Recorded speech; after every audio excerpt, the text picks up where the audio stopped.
พี่น้องเนาะเดี๋ยวสิย่างเข้าไปทางในก่อนมาฮอดมาถึงเดี๋ยวเด้อพี่น้องเด้อเนาะหอพิพิธภัณฑ์ศิลปะลาวพี่น้องเนาะเบิ่งชมนำกันพี่น้องเนาะคุณฮอดยอดถึงที่ได้มาเบิ่งมาชมเนาะด้วยตัวเองพี่น้องเนาะก็ขอบคุณทางเอกมัยเพิ่นคือเก่าที่พามาเบิ่งมาชมเนาะถือว่าโอ้ยิ่งใหญ่อลังการดีพี่น้องเนาะเข้าไปเบิ่งข้างในกันก่อนพี่น้องว่าเป็นจังไดเนาะอันนี้ก็จะเป็นไม้ที่เพิ่นแกะสลักพี่น้องเนาะแกะออกมาเป็นสร้างคือพี่น้องทางนี้ก็แม่นพี่น้องเนาะงามหลายคักดีนี่เด้พี่น้องเนาะว้างามพี่น้องเนาะเห็นแล้วก็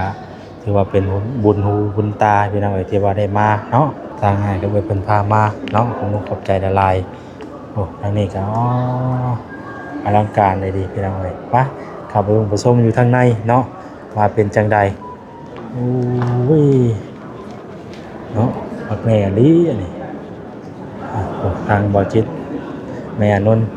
สามีนาเนาะก็หากว่ามาเห็นบางปีนี่แม่นบ่2ปีบ่จังว่าได้ข่อยกับบ่ฮู้คือกันนี่กำลังมาคือแรกคือโอ้ไปซื้อมาเช้าพี่น้องเนาะกวงใหญ่อะดีดอกเนาะห้องศิลปะห้องที่เพิ่นเก็บรวบรวมเอาลวดลายที่อยู่ในประเทศลาวเฮาทั้งหมดที่อยู่ตามวัดวาอารามโอ้ที่นำมาวางแสดงเอาไว้แบบนี้โดยบางอันก็จะเป็นมาอนุรักษ์ไว้แบบนี้เนาะไม่บางอันก็จะเป็นเครื่องใช้เก่าแก่ตามวัดวาอารามเขาก็จะเห็นข้อง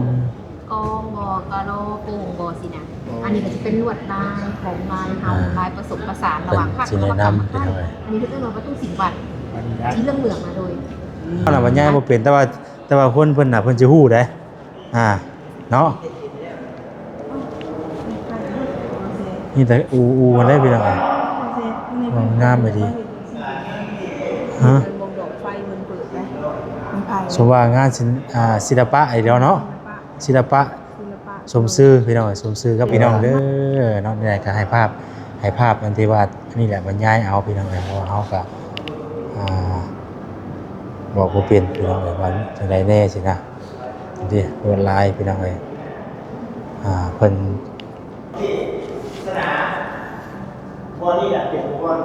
เป็นอะไรเนาะ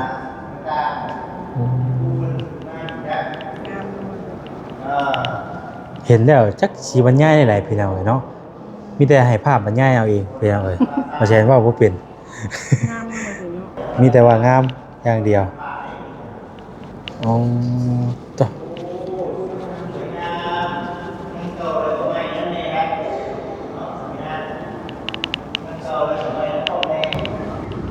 พี่น้องเนาะมันย้องอันนี้อลังการยิ่งใหญ่ดีเดียว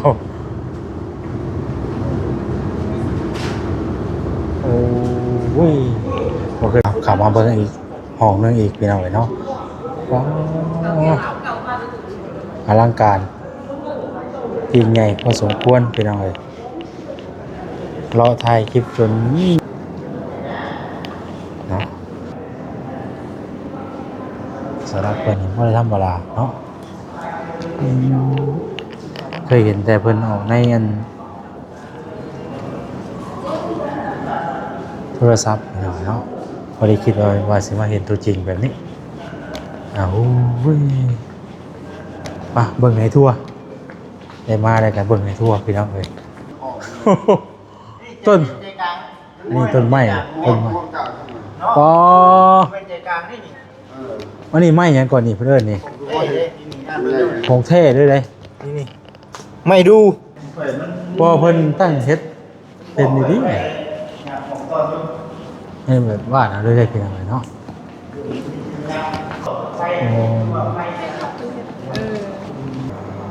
อลังการนะลีโลนะแต่ละอันแต่ละแนวนะนี่เก็บรายละเอียดไปเลยโอ้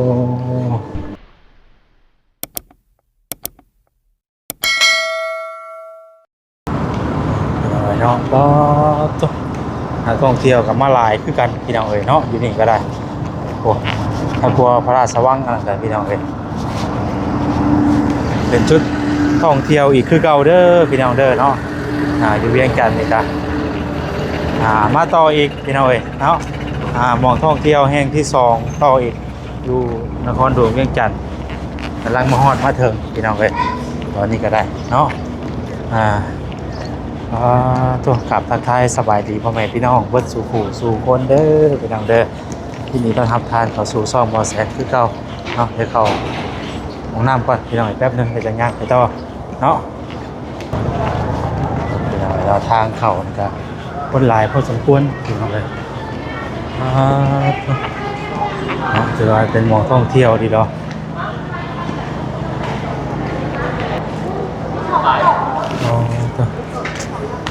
ตรงทางกินยังไงเอ้ย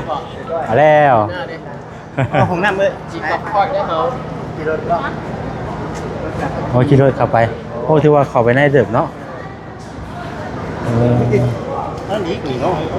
อันนี้ใหญ่เนาะ วัดที่บอก ไปคือว่าบรรยากาศฮอดหลายพอสมควรไปหน่อย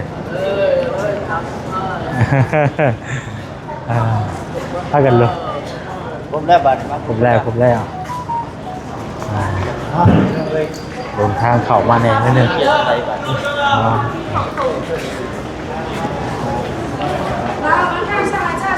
นี่เดี๋ยวพูดเนาะว่าเนาะ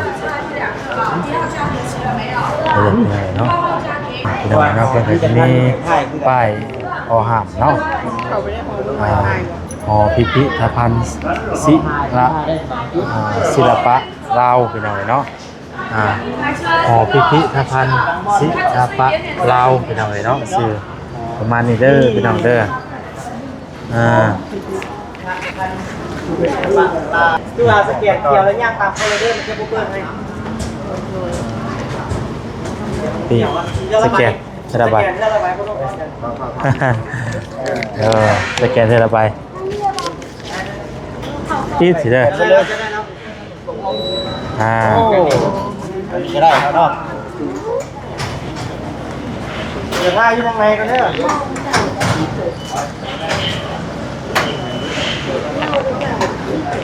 โอเคคำว่าฮอตเป็นสีเขียวคำว่าเลย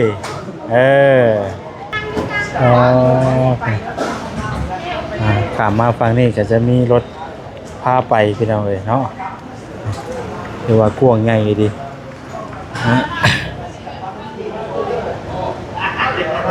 เลยเป็นรถไฟฟ้าขี่ไปเนาะถือว่าไกลเติบอยู่มองที่เขาจะขึ้นไปนี่เนาะคนขึ้นไปคนไม่คนนึง4 คนก็จะไปช่วงโมงเดียวกันเลยเนาะไปพอตะน้องพี่น้อยเนาะตอนนี้ก็กำลังไปเด้อโอ้ทางไปบ่นี่นะ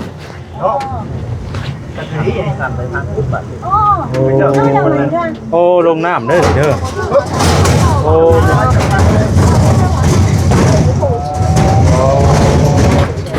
ขาดน้ำเลยป่ะขับน้ำเลย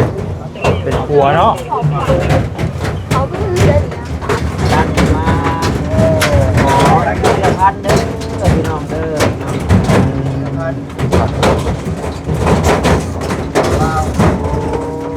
เจ้ากำลังเก็บกีน้ำขามเกลือพี่น้องเนาะเชื่อขามน้ำกิโลขามน้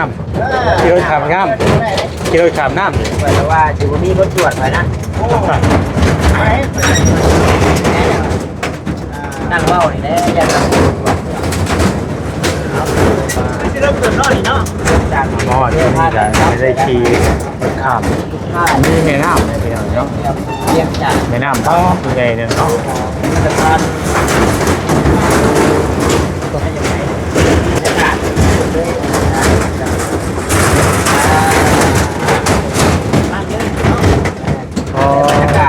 เนาะ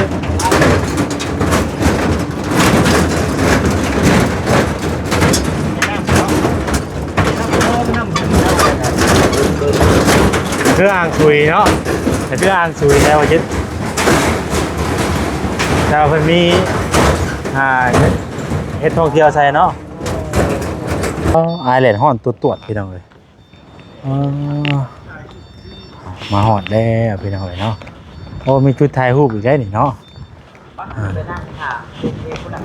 เป็นยังไงเนาะ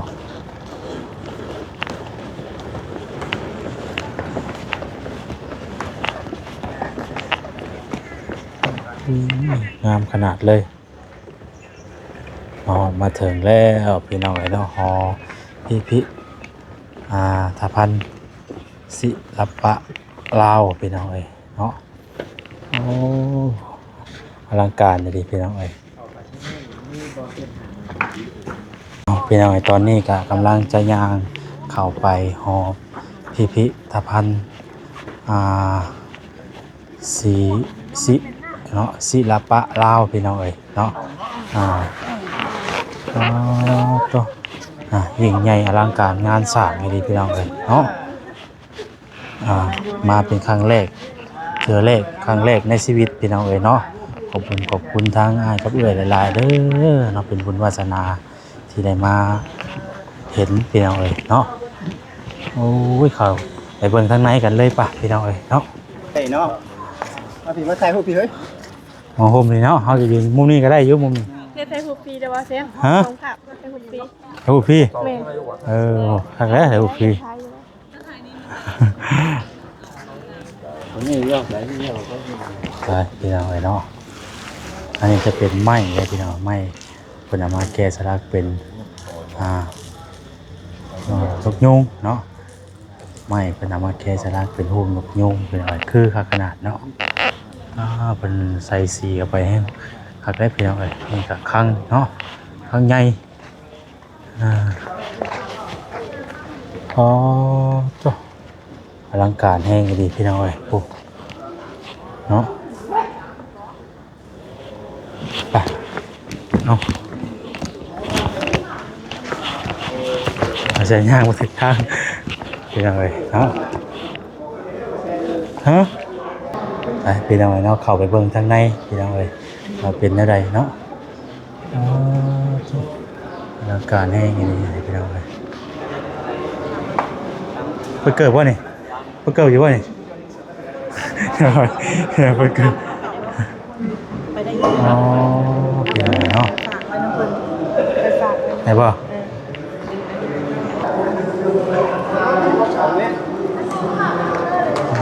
ออกมาทางในกันประมาณนี้พี่น้องเลยงามเลยดีรอเนาะเดี๋ยวสิพาพี่พี่น้องย่างเลาะเบิ่งเข้ามาได้นี่เพิ่นว่าเอาขาตั้งกล้องเนาะ เขาถามเลยเนาะ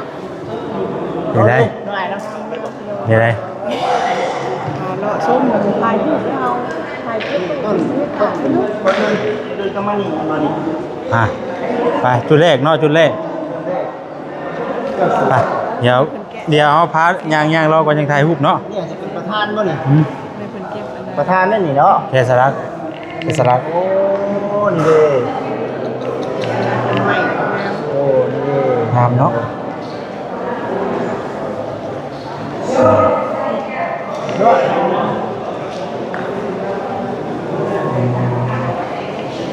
สีที่เรียบร้อยเลยบริเวณสีเลย ฮะ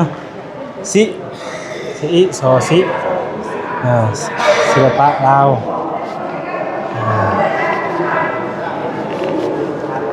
ศิลปะได้เป็นแบบสิได้แกะสลักบ่สิได้นี่ก็คือเป็นศิลปะนะศิลปะศิลปะลาวคนแกสลักโดยใหม่ แม่นก็ได้เอิ้นเป็นศิลปะลาว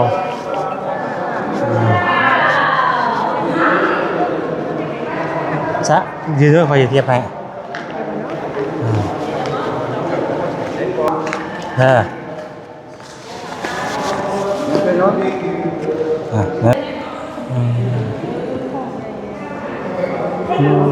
มันจะจากใหม่เลยนะ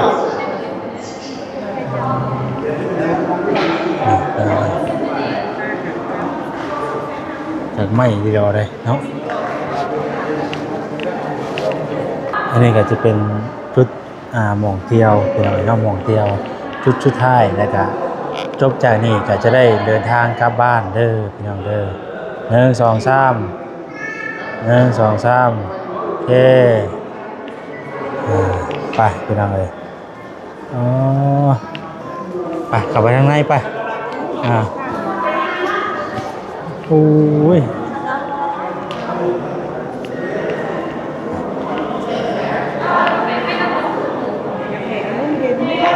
นี่แหละเป็นจังว่าศิลปะนะ ศิลปะอันนี้เป็นสีมันเลย แกะสลักใหม่ทีแล้ว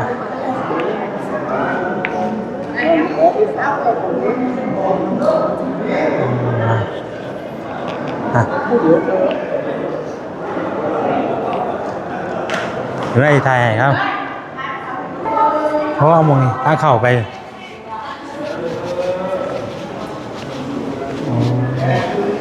นี่ยบอกครับมันบอกแต่เพิ่นเฮ็ดเพิ่นแกะสลักออกขึ้นมาด้วยไม้เลยเนาะแล้วก็ไปเจอซื้อนี่เนาะต่อผลิตภัณฑ์ก็คือแบบห่อนะเอาพี่น้องนอนเดียวสิย่างเข้าไปทางในก่อนมาหอดมาถึงเดี๋ยวเด้อพี่น้องเด้อเนาะหอพิพิธภัณฑ์ศิลปะลาวพี่น้องเนาะเบิ่งชมน้ำกันพี่น้องเนาะคุณฮอดยอดเทิงที่ได้มาเบิ่งมาชมเนาะด้วยตัวเองพี่น้องเนาะก็ขอบคุณทางในกำอ้ายเพิ่นคือเก่าที่พามาเบิ่งมาชมเนาะถือว่าโอ้ยิ่งใหญ่อลังการเลยพี่น้องเนาะ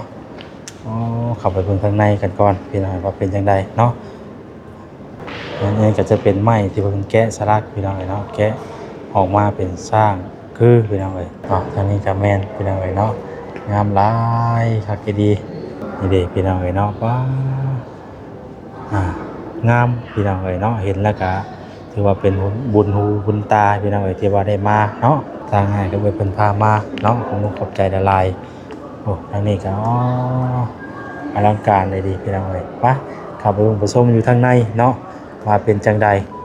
โอ้ยเนาะปักแม่ลีอันนี้ทางบ่อจิตแม่นนท์สามีนาเนาะก็หากว่าเห็นบางปีนี่มันบ่2 ปีมันบ่จังว่าได้ข่อยกับบ่ฮู้คือกันนี่กำลังมาคือแรกคือโอ้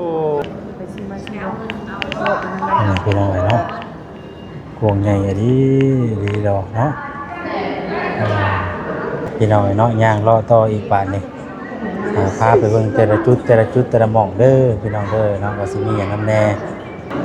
พี่น้องเนาะแต่ละหม่องแต่ละบ่อนี่แต่ละหม่องแต่ละบ่อนี่มีความหมายต้องมีความหมายแน่นอนพี่น้องเนาะแต่ก็ขออภัยหลายๆเอาบ่ฮู้ แต่ว่ามีหนังสืออยู่นี่มีหนังสืออยู่พี่น้องนี่แหละแต่ว่าเฮาแบบบ่มีเวลาอ่านที่นะมีแต่ถ่ายเบิ่นๆไปพี่น้องเหมือนแล้วมื้อนี้บ่ได้ไปใส่ดอกโอ้ยอลังการเลยลีโลเนาะ ยังมีหลายหม่องอยู่เลยบ่ได้ว่าได้เพราะเป็นบางจุดนะแค่เป็นบางจุดเพิ่นว่าเฮาทาเข้าไปนะแต่ใหญ่อยู่เฮาแนมมากก็ใหญ่ก็จริงอยู่แต่ว่าอันนี้เลยสวัสดิ์เพิ่นโทรมาแม่ฮะคือบ่ใส่นั่นแต่ว่านี่แหละเนาะลงใต้ดินมีบ่ไปลงไปเป็นอะไรเนาะนะพูดกับเขาได้บ่เนาะได้บ่ได้กันได้นี่ได้บ่ไปได้บ่เขาได้บ่ฮะเรื่องสูบยาเขาได้บ่เขาได้บ่อ๋อโดยเอาไปก่อนสิเข้าไปได้นี่ก่อนสิเข้าไปได้นี่ต้องได้พดเกือบซะก่อนพี่น้องเนาะตื่นเต้นตื่นรู้จะเป็นของศิลปะลายของศิลปะของที่เพิ่นเก็บรวบรวมเอาลวดลายที่อยู่ในประเทศลาวเฮาทั้งหมดที่อยู่ตามวัดวาอารามที่นำมาวางแสดงเอาไว้แบบนี้โดยแล้วบางอันก็จะเป็นมาอนุรักษ์ไว้แบบนี้เนาะไม่บางอันก็จะเป็นเครื่องใส่เก่าแก่ตามวัดวาอารามเขาก็จะเห็นข้องกองบอกะโลโป่งบสินะอันนี้ก็จะเป็นลวดลายของลายเฮาลายผสมผสานระหว่างภาคตะวันออกกับภาคใต้อันนี้คือเรื่องประตูสิงห์วัดที่เรื่องเหลืองมาโดย อันส่วนเป็นลายที่ได้มาจากทางภาคเหนือก็คือทางหลวงพระบาง โอ้ อ๋อลวดลายนี่เนาะ แล้วผสมผสานลายข้าวลายนั้นเป็นตัวละครต่างๆเราจะเห็นกันนี่เป็นเรื่องของรามเกียรติ์บอลโดยเมนตัวละครนั้นหลักพลาบอล โดยขอบใจหลายๆเด้อ โท เนาะ เชีย เดี๋ยวเพิ่นแนะนำ โทเชียซิงโทเชีย พี่น้องเอ้ยเนาะเพิ่นแนะนำเฮาก็สิได้ฮู้พี่น้องเอ้ยแต่ละของแต่ละออน แต่ละลวดลายเนาะมีความหมายแบบใดแต่ว่าเฮาก็เพิ่นเข้ามาเพิ่นก็อธิบาย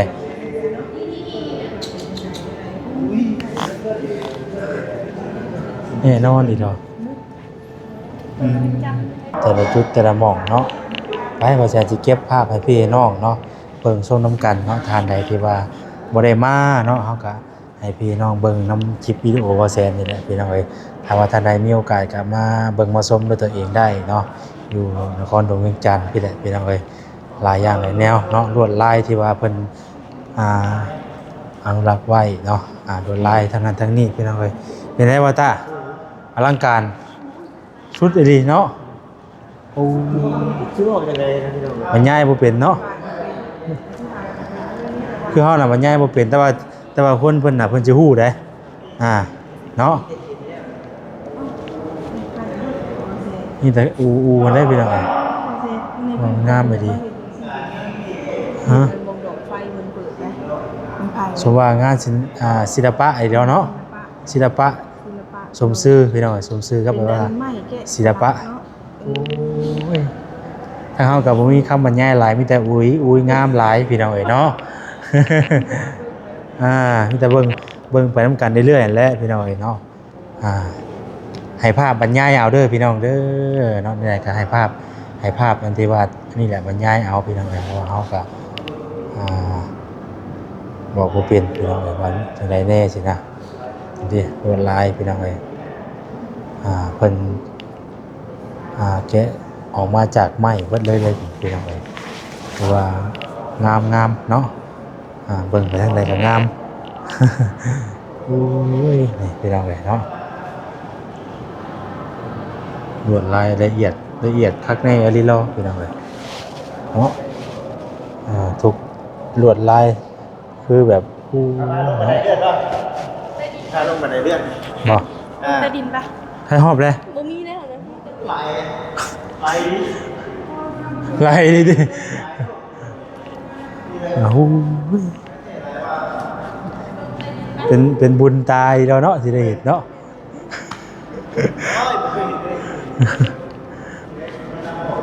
โอ้ย ขี้สร้างเอาใส่เสียนพระอันนั้นอยู่ในหลังช่าง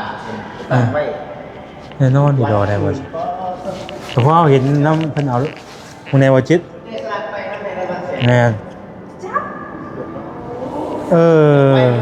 ไว้เจ้าน่ะเบิ่งแต่หูดูแต่ตา มัน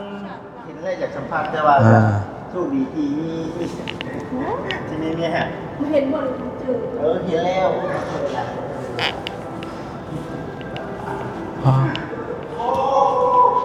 อลังการแห้งอีฮะบ่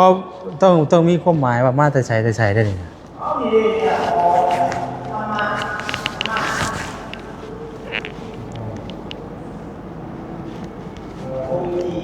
ใส่ในที่สนามบอลนี่แหละเป็นบอลที่ว่า เป็นเอาเลยเนาะ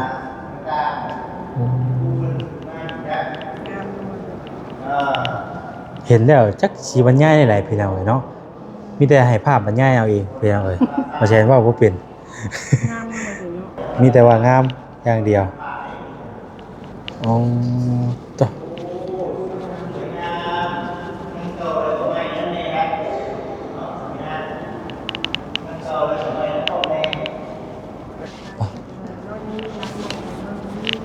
ยังมีหลายหม่องเลย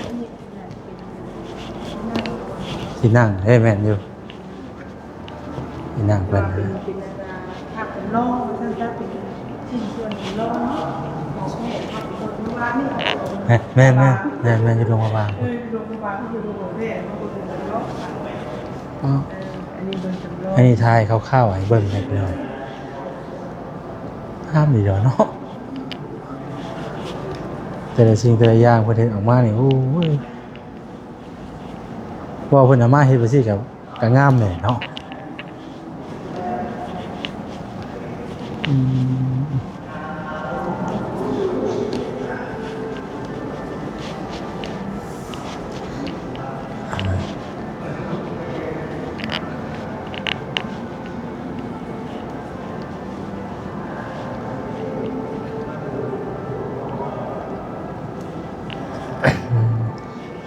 ผ้าจีนก็มีเนาะ ร่างกา เห็ ย นบ่คนนั้นเคยเห็นผ้าจีนบ่เพิ่นนี่ พาจีน เออ พาจีน เพิ่นเพราะว่าเพิ่นไปที่อยู่แล้วนะเมืองเพิ่นน่ะเนาะ เออ อ่า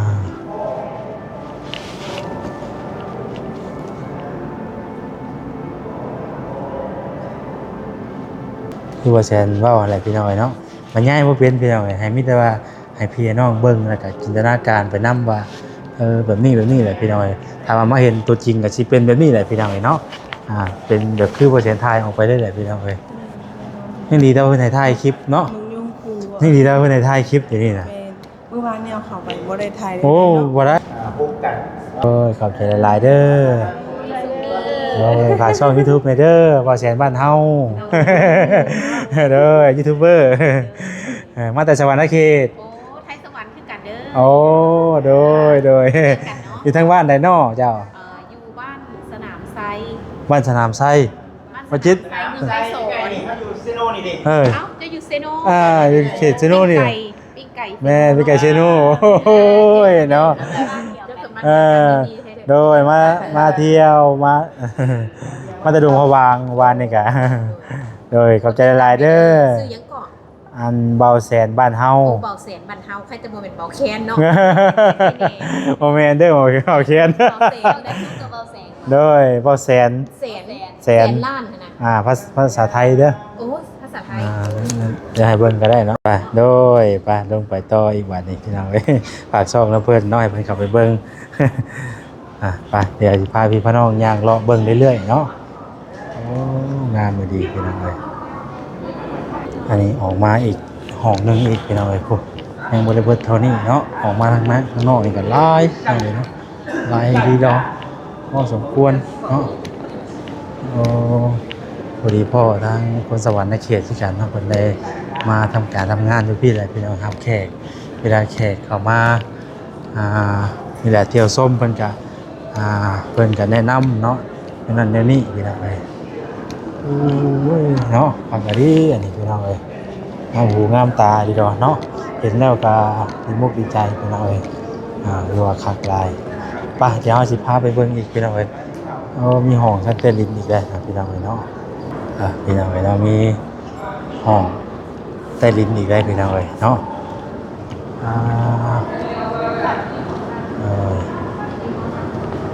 สบายดีลงได้บ่จ๊ะอ๋อ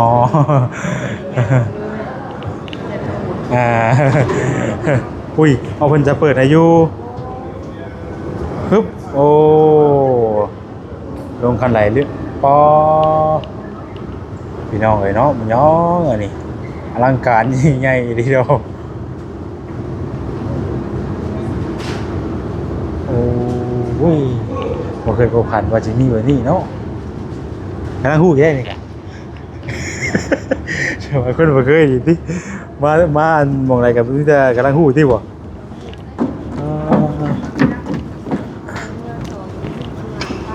พี่น้องเอ้ยพี่น้องเอ้ยเนาะโอ้ย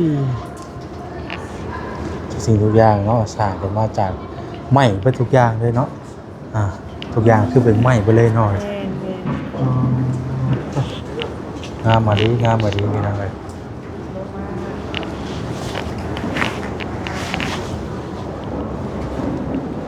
เนาะงามพี่น้องเอ้ย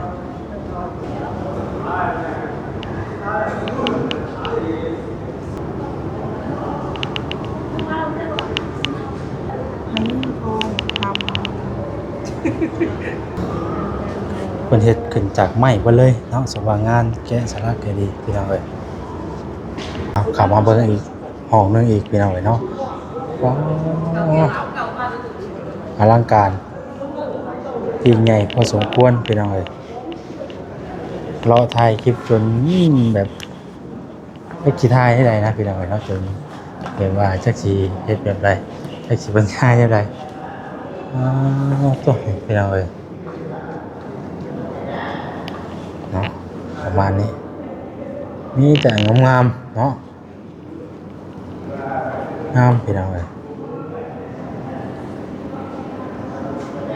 อันสุดท้ายเบิดทุกอันทุกอย่างเลยนี่โอ้โหบ่หวาดบ่ไหวเพิ่นแหละเนาะนี่ตัวถือว่างานแกะสลักเพิ่นนี่บ่ได้ธรรมดาเนาะเคยเห็นแต่เพิ่นออกในอันโทรศัพท์เนาะบ่ได้คิดว่าสิมาเห็นตัวจริงแบบนี้อ้าวเว้ยเบิ่งให้ทั่วได้มาได้กันเบิ่งให้ทั่วพี่น้องเอ้ย มีแต่ไม้ได้พี่น้องเด้อมีแต่ไม้อย่างเดียวเนาะบ่ได้มีอย่างอื่นนำหัวไม้อย่างแน่เพิ่นเอามาเฮ็ดนะเนาะ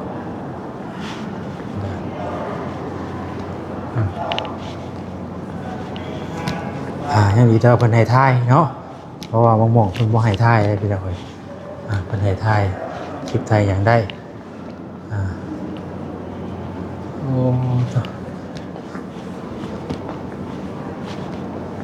บ่ได้กี่แล้วเนาะร่างการนี่แล้วเนาะ งามคือเราจะคุยอธิบายได้ บ่อยู่จักคนบรรยายได้บ่อยู่ สบาย ว่าถ้าว่าคนของเพิ่นก็คือว่าแล้วแต่ว่ามันก็สิใช้เวลาแหละใช้เวลาแล้วก็เพิ่นสิอธิบายปุ๊บๆๆเพราะว่าแต่ละอันแต่ละชิ้นส่วนนี่แต่ละเพิ่นสิมีความหมายเบิดมีไปอีกบ่ช่องมันก่อนเท่านั้นโอ้โตโอเครอจนประวัติไหวเลยพี่น้องเอ้ยโอ้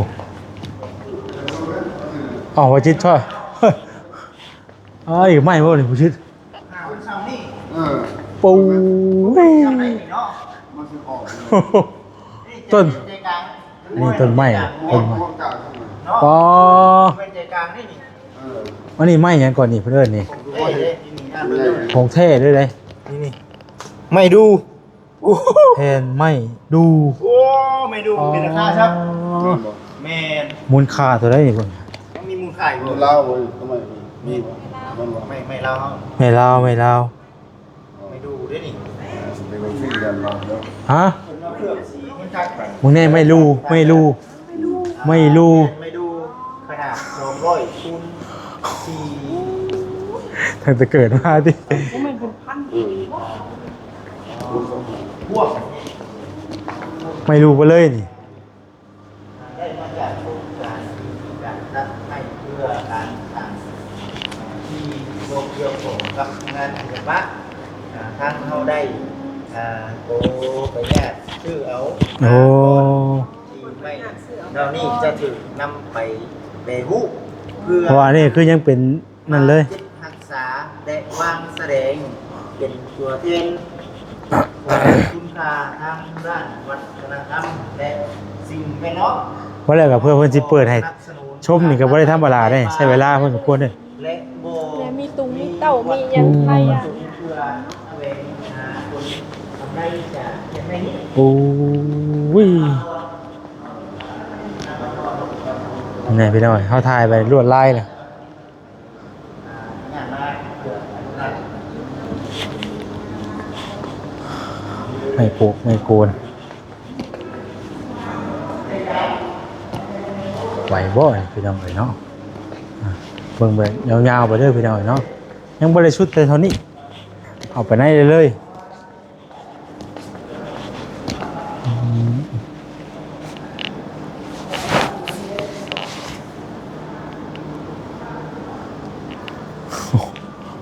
โอ้โห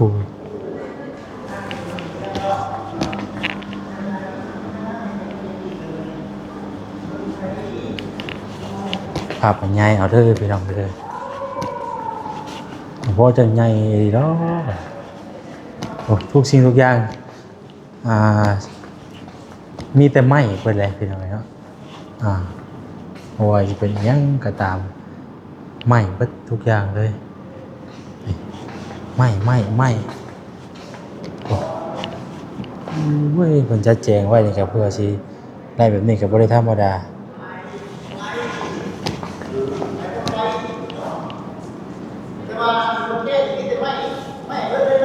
แล้วบอกหลายครับนี่ ถ่ายให้พี่น้องเพิ่นเบิ่งอ่ะนะพรุ่งนี้ไปเพิ่นบอกติตัวนี้หิวบ่ใช่ มันมีกล้องวงจรจับผิดจะได้ โอ้ยเนาะเบิ่งในกล่องเนาะ เฮ้ยอ้ายเคยเข้ามาได้บ่นี่ มอกูทักมัน ครั้งแรกคือกันบ่นี่ เพราะมันถึง3ปีแล้ว เป็นไงได้ อะไรต้นยังไง ความรู้สึกที่ว่าเห็นแบบนี้น่ะ ตื่นเต้นด้วยบ่ ผมเคยเห็นเลย ให้บอลเพิ่นเคยเข้าไปแล้วเพราะไปเข้าไปแล้วบ่ใช่นะ ไปแล้วเออ พอเขาไปคนเขาว่าทำงานคือมีงาน แต่ว่าอันนี้น่ะเป็นไม้มีราคาเนี่ยเนาะ ให้แต่ว่าเฮาย่างชมมันบ่ฮ้อนเนาะสบายเย็น เป็นไม่ได้ เออแค่น้อยๆเนาะ คุณปั้นหนาคุณเลยเป็นทางนะ อะไรคืองานของเราปัญหาบุญ ป้า เพราะว่าแต่บ่จิตแต่ละจุดนี่เพิ่นใส่ใจทุกรายละเอียดเด้รายละเอียดทุกอันเด้ ว่าผู้บ้านบ้านเขาน่ะประเทศเดี๋ยวนี้เริ่มบ้านเมืองเขาน่ะพี่น้องเว้ย ว่าเข้าในกล้องไปคือเด้บัดนี้นี่ บ้านเมืองเขาเป็นอย่างนี้ อ๋ นะ อตอ อันนี้ก็ได้สักพูดถึงมาชักนี่เห็นบ่ แม่แม่ นี่มันเป็นศิลปะเสื้อลาย เข้าแล้วนะบ้านอยู่ในประเทศลาว อันนี้เป็นรวมพระวามท่านรู้กันดูไซมีช่างการดี มันเข้าของนางงามได้ อันนี้ก็จะเป็นในเรื่ แต่ อง มันสื่อถึงความหมายด้วยเนาะ แม่นวัดพูดจะมาชัก เขาก็ไปคือหุ่งด้วยเนาะ ค่อยเริ่มค่อยเด้อ บ่น่ะเนี่ย ค่อยมัน บ่เพิ่นตั้งเฮ็ดเป็นดี งานของตอนนี้ ๆให้แบบว่าน่ะเลยได้เพียงไรเนาะ อันนี้แหละคนเล่นไฟ นี่ใกล้ๆขึ้นหน้าเนี่ยข้างนอกอ่ะสิ มันตกไฟว่าไฟนะครับ เออ มันเล่นไฟ คือดีเดียวเนาะ พระ วันแรกกับเพิ่นตั้ง เป็นพระเลย หมายว่าเพิ่นใช้รายละเอียดเดียวใดมีความละเอียดบ่ได้อีหยังกันเนาะอ๋อ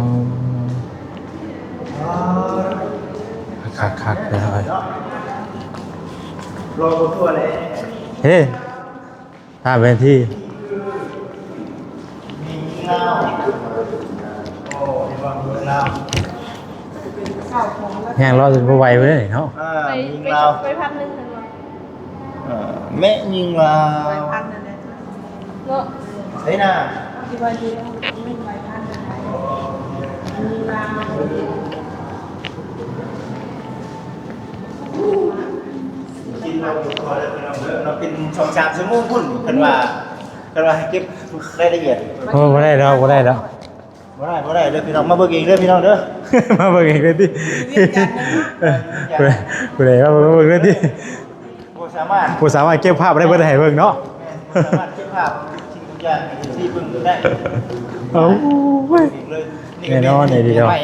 ไม่ดูคือกันได้นี่เบิ่งแน่ว่าแสนความนี่เด้200คูณ4เมตร50แม่นบ่วะกว้างยาวหนา เมน โอ้25 เนาะ เอาอีกได้มือนะมือเพิ่นนะเออ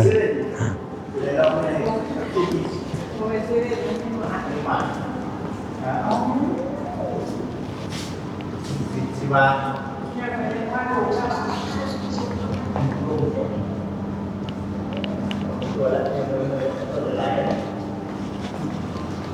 โอ้ ทำไมเข้าว่าระบบเข้านะตัวเข้าแม่ก็มีไม่ได้จะเชื่อว่าตัวเข้าเรา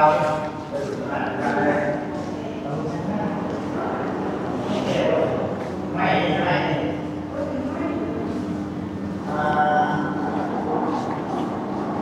สาว มันจะไม่รู้เลยพี่น้องเนาะไงต่อไม่รู้ล้วนๆเลยพี่น้องเลย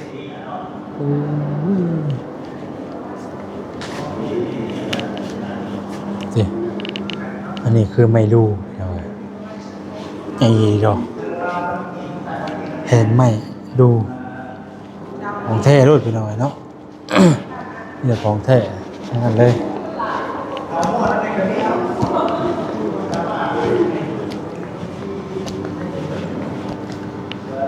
ข้างนอนไม่เดียวเลย ไหม้อย่างเดียวหน่อยทุกอย่างเป็นไหม้หมดเลย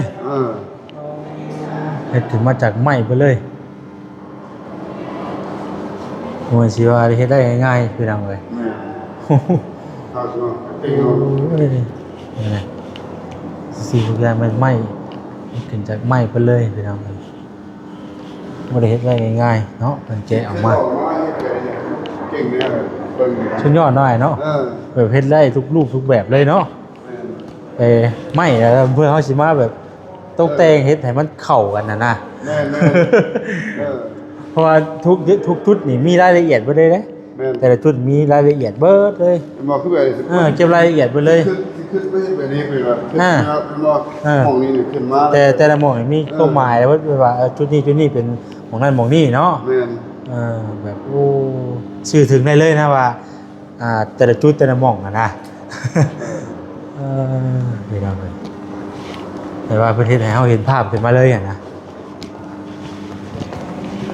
ร่างการยิ่งใหญ่ดีดอก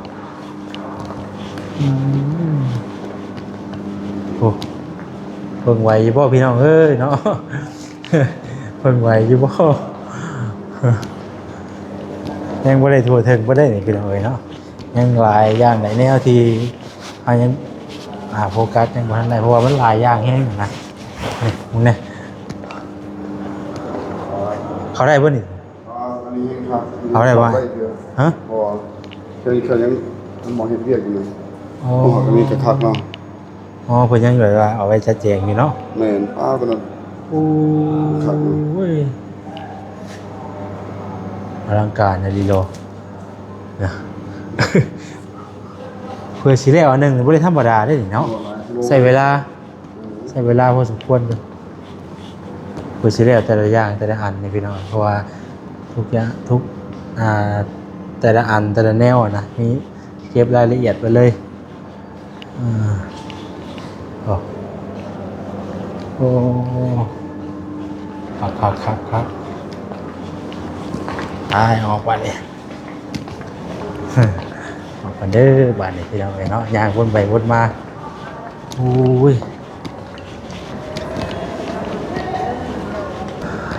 มาโอ้นี่แต่ไหม้ไปเลย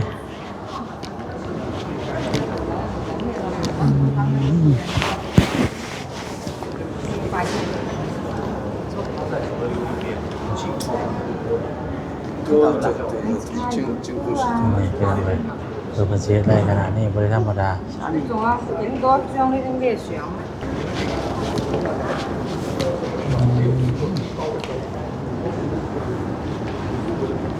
ยังมาได้ขึ้นไปหน่อย它这边很多的那种小河就很深，มาทางในกับประมาณนี้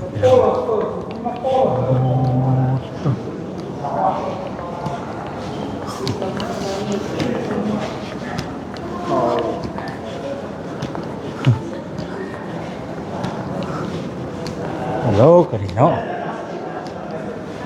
ว่าเดี๋ยวสิจุกก่อนสลัดก่อน อู้ตลอดวะยังกันนี่วะจีจบไปแล้วแม่เปิดแล้วจบเลยเข้าบทั่วป่ะไปของมันยังได้อยู่ของมันสีท้ายเอาไปเรื่อย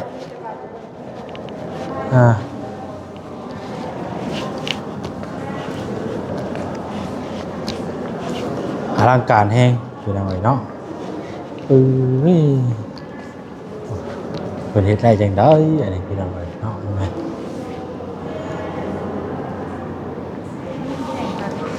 ฮะโอ้ยเห็นเบิดเด้เจ้าอะไรจะเปอร์เซ็นต์คอยสักถ่ายวิดีโอลงไปโอ้ยพี่น้องเอ้ย เติม คุณเป็นคนรวยเนาะสิ เอาไปสิรวยๆแล้วบัด รวยได้ทำมาโหด มึงแน่อันตาไหม้เด้อ โอ้มันขาดโลกเนาะ ถ้าว่าผู้ใดมีงานศิลปะแบบนี้น่ะเฮ็ดเลย ได้เงินหลายเอ้าสิได้น่ะเพิ่นมีหม่องนั่นอยู่นั่นล่ะบ่ได้แม่นว่าสร้างเดียวได้เฮ็ดอันนี้อะเออแต่ละอันนี่บ่แม่นสร้างเดียวได้เฮ็ดนี่ แต่ว่าสะออนมีแต่ไม้เล็กน้อย แม่นทุกอย่างนี่คือไหม้เบิดเลยไหม้เบิดเลยทุกอย่างทุกแนวจริงๆน่ะเพราะว่าแต่ละจุดนี่เด้อแต่ละจุดนี่เพิ่นใส่รายละเอียดกิ๊บเลยแหละบ่ได้ให้ตกบกพร่องอีหยังเลยทุกอย่างนี่เนียนจิ๊บเลยเห็นบ่แบบวาดภาพนำไปแล้วกันเนาะ เป็นหมู่บ้านหนึงเลยงานใหม่ อย่างที่ เอาใหม่เลย เพิ่นเฮ็ดได้เลย นี่ นะ คนไว้น่าจะเป็นวัดรถเมืองหนึงไปเลยนะสมมุติว่าเป็น โอ้อลังการแห้งดีเนาะมันได้คือได้ฝันว่าสิมีแบบที่เลยพี่น้องนี่เฮ้ยนี่รายละเอียดอ่ะตรงนี้ เนาะแกะสลักจะเหมือนจะหมดจะปีเด้เนาะ ใช้เวลาคือสิเติมเรื่องกี่ดอกเนาะว่า ก็สิเติมเรื่องบ่ เบิ่งนี่ฮะ ปักไหม ป้าไหมอ่ะ ปักไหมหาล้านหา10ล้าน500ล้านเนาะ 500 ล้าน ป้าไหมยังน่ะ เอาถ้าว่าเสียหาย เฮาซะว่า ห้ามจับ โอ้เพิ่นพวกมูลค่าเพิ่นก็บ่ธรรมดา ธรรมดาบ่นั่นเนาะ เพราะว่าแรกก็แต่ละอันนี้มูลค่าบ่ได้ธรรมดาเด้นี่น่ะ ครับหนึ่งไม่เป็นราคาสองมาคือมันเฮ็ดได้เด้เนาะบ่ใช่ลงทุนสิ เป็นคนเฒ่าคนเนี่ย แล้วนี่ มื้อนี้ว่าจิตยอมรับเพิ่นเฮ็ดเนาะ เพิ่นเฮ็ดใหม่ๆเด้นี่น่ะ สบายเด้อ เฮ็ดใหม่เฮ็ดเก่าก็แล้วแต่แหละว่าจิตก็คือเออ เพิ่นสิอันน่ะเก็บมาให้เบิ่ง นี่เพิ่น เก่าจักนี่เนาะ มีเก่านี่ เก่านี่จึงหักเกิน นี่